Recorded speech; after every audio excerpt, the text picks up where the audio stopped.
Κυρίες και κύριοι, καλησπέρα σας, καλώς ήρθατε σε ένα ακόμα βιντεάκι στο Νέα Μηχανιώνα TV. Σήμερα έχουμε 13 Μαΐου του 2016, είναι παραμονή των γενεθλίων της ίδρυσης της Νέας Μηχανιώνας και αύριο είναι η μέρα της γιορτής που θα γίνουν δύο εκδηλώσεις. Η μία εκδήλωση το βράδυ στις 7:30 ώρα είναι θεατρικά, χορευτικά και όλα τα λοιπά, και η πρώτη, η οποία θα γίνει στις 10 η ώρα το πρωί του Σαββάτου, θα είναι η επιμνημόσυνη δέηση μπροστά στο άγαλμα του καθηγητή Μαργαρίτη Ευαγγελίδη, ο οποίος είναι και από τους βασικούς πρωτεργάτες της εγκατάστασης των μηχανιωτών στο χώρο που βρίσκεται η Νέα Μηχανιώνα. Οπότε αποφασίσαμε να κάνουμε ένα βιντεάκι αφιέρωμα σε αυτόν. Λοιπόν, επειδή πολλοί κόσμος βιάζεται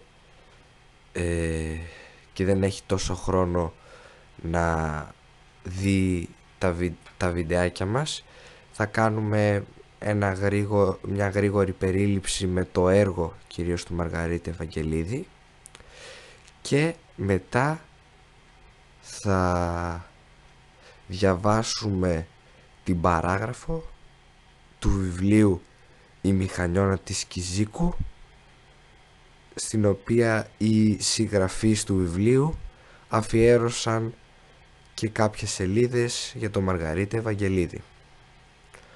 Οπότε πάμε να ξεκινήσουμε. Από τους βασικούς πρωτεργάτες της εγκατάστασης των μηχανιωτών στον τόπο που ζουν σήμερα οι απόγονοί τους ήταν ο μηχανιώτης Μαργαρίτης Ευαγγελίδης, ο οποίος γεννήθηκε το 1850 και ο πατέρας του είχε διατελέσει δήμαρχος Μηχανιώνας. Ο Ευαγγελίδης, ως μαθητής ακόμη στην μεγάλη του γένους σχολή, είχε ιδρύσει μια αδελφότητα με σκοπό τη δημιουργία στον τόπο του σχολείων και παρθεναγωγείου. Σπούδασε στη Φιλοσοφική Σχολή του Πανεπιστημίου Αθηνών και στη συνέχεια μετέβη στη Γερμανία για τη συμπλήρωση των σπουδών του, σπουδάζοντας φιλοσοφία, αρχαιολογία. Εκλέχθηκε καθηγητής της ιστορίας της φιλοσοφίας. Παράλληλα δίδαξε μέχρι το 1924 στη Φιλοσοφική Σχολή, στη Ριζάριο Εκκλησιαστική Σχολή, στην Ασσάκιο Σχολή και σε λύκεια και γυμνάσια των Αθηνών. Επιπλέον, ο Μαργαρίτης Ευαγγελίδης παρουσίασε πλούσια συγγραφική δραστηριότητα με δημοσιεύματα, βιβλία, μελέτες αλλά και αρθογραφία σε εφημερίδες και περιοδικά της εποχής. Ως καθηγητής φημιζόταν για την ισχυρή προσωπικότητά του και την ιδιαίτερη ικανότητα να εμβαθύνει σε πολύ λεπτά και δύσκολα ζητήματα της επιστήμης. Ως άνθρωπος υπήρξε φιλοπατρίδης με πνευματική δύναμη, η οποία εκφραζόταν με το ασίγαστο πάθος του για την ανάδειξη των μικρασιατικών προβλημάτων και την συγγραφή της ιστορίας της ιδιαίτερης πατρίδας του, μέχρι να κλείσει τα μάτια στις 20 Μαρτίου 1932, αφήνοντας πίσω του μια τεράστια παρακαταθήκη επιστημονικού αλλά και πατριωτικού έργου.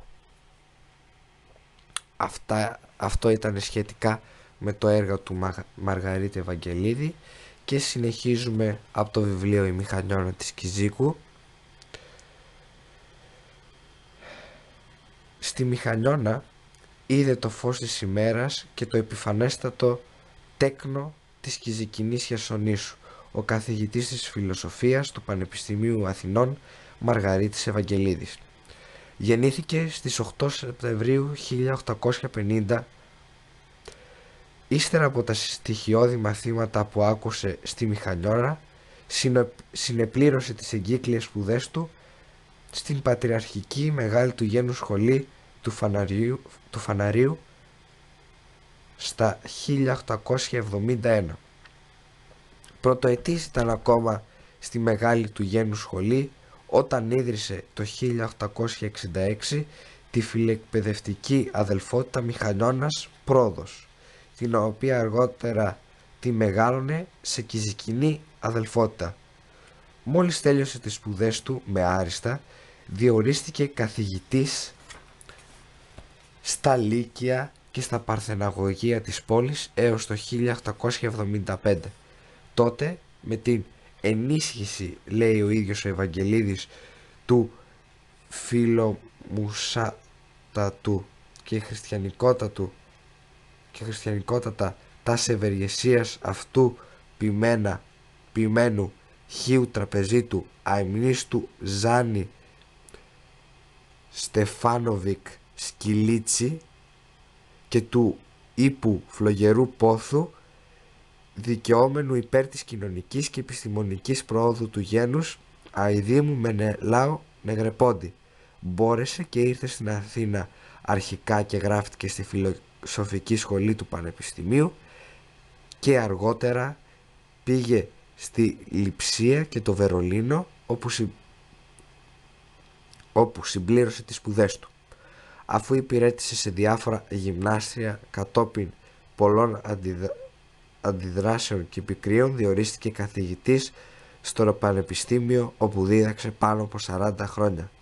Μικρασιάτης σοφός απεκαλείτο ο αείμνηστος Ευαγγελίδης για τη βαθιά του διάνοια, το γερό του μυαλό, την ξεκάθαρη αντίληψή του, τη βαθιά και ορθή του κρίση, την ασφαλή του μνήμη και τη μελισταγή και καταπληκτική ευγλωτία του. Υπήρξε ιδρυτής του Συλλόγου των Μικρασιατών η Ανατολή, ιδρυτής του Περιωνύμου Ιεροδιδασκαλίου στην Πάτμο αρχικά και στη Σάμο αργότερα με το ίδιο όνομα Ανατολή, και από το οποίο ξεχύθηκαν στη Μικρά Ασία εκατοντάδες από ιεροδιδασκάλους, αλλά και για τη γλώσσα του ελληνισμού της Μικράς Ασίας, τη λαογραφία του, την αρχαιολογία του, ενδιαφέρθηκε και εξέδωσε προς τούτο το περιοδικό Ξενοφάνης. Μικρός στο δέμας αλλά μεγάλος στην καρδιά και τα εθνικά ιδεώδη, υπήρξε και ιδεώδης κηδεμόν και συμπαραστάτης όλου του μικρασιατικού κόσμου. Ιδρύει σχολεία, διδασκαλία και καταρθώνει και εξασφαλίζει υποτροφίες σε όλες τις σχολές του γένους και κατορθώνει να στείλει σε μικρό χρονικό διάστημα στρατιά ολόκληρη από μαθητά σε όλη τη Μικρά Ασία.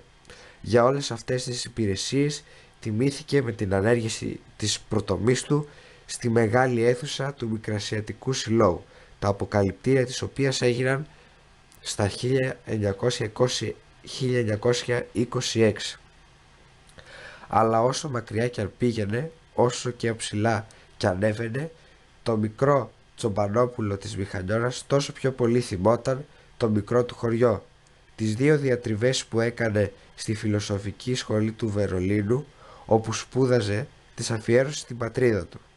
Η μια έφερε τον τίτλο «Περί του νυν εν Κιζίκο τελούμενο γάμου, παραβαλόμενο προς το εν τη ασπίδη του Αχιλλέως και τη του Ηρακλέους περιγραφόμενον» 1881. Η δεύτερη έφερε τον τίτλο «Διατριβή περί αρχαίων ελληνικών ηθών και εθήμων διασωζόμενων έτη εν Κιζίκο» 1882. Παίρνει στα χέρια του το κληροδότημα του άλλου συμπατριώτη μας, αημνίστου Μητροπολίτη Σωζοαγαθουπόλεως Παρθενίου, του είναι σάρκα και οστά, και αρχίζουν από το 1893 τα μηχανιώτικα να γαλαχούνται με τα ιερά νάματα της Ριζαρίου Σχολής. Δεκάδες απόχριστους νέους της Μηχανιώνας και της Κιζίκου, τα ονόματα των οποίων αναφέρονται παραπάνω, εξέρχονται από τη Ριζάριο στα 30 χρόνια που πέρασαν ύστερα από το 1893 και είναι μεν αλήθεια ότι δεν ιερώθηκαν όπως το ήθελε ο διαθέτης. Ούχ ήταν τα παιδιά αυτά διακρίθηκαν σε άλλα ευγενή επαγγέλματα του γιατρού, του δικηγόρου, του διδασκάλου και άλλα και δεν περιορίζεται μόνο στις φροντίδες για την ελληνοχριστιανική μόρφωση των συμπατριωτών του. Βοηθεί, εμψυχώνει, καθοδηγεί, παρηγορεί οποιοδήποτε μηχανιώτη που τυχαίνει να ζητήσει τη συμπαράστασή του. Και όταν ήρθε η ανώτερη από δάκρυα καταστροφή του 1922 δεν πάβει ο υπερευδομικουντούτης αυτός πατριώτης μας να παρέχει κάθε δυνατή ανακούφιση και παρηγοριά στα ικτρά λείψανα της ανίποτης συμφοράς σε όλους γενικά τους μικρασιάτες και πιο πολύ στους μηχανιώτες που έφτασαν σε μια γωνιά της ελεύθερης πατρίδος σαν τα κατατρεγμένα πουλιά. Φροντίζει να τους στεγάσουν πρόχειρα, να τους μοιράσουν κουβέρτες, ρουχισμό, άλευρα. Αυτός η μοναδική αποδοχή των δύσμυρων συμπατριωτών. Αυτός η άγκυρα της σωτηρίας τους. Σε αυτόν, στις ώρες της μεγάλης αγωνίας του, το ξεριζωμένο χωριό του αναθέτει με πρακτικό της 20 Μαρτίου 1923 από την Εδιψό και το θλιβερό καθήκον. Αυτός φρόντισε ύστερα και τους εγκατέστησε στο ωραίο λιμανάκι του Θερμαϊκού.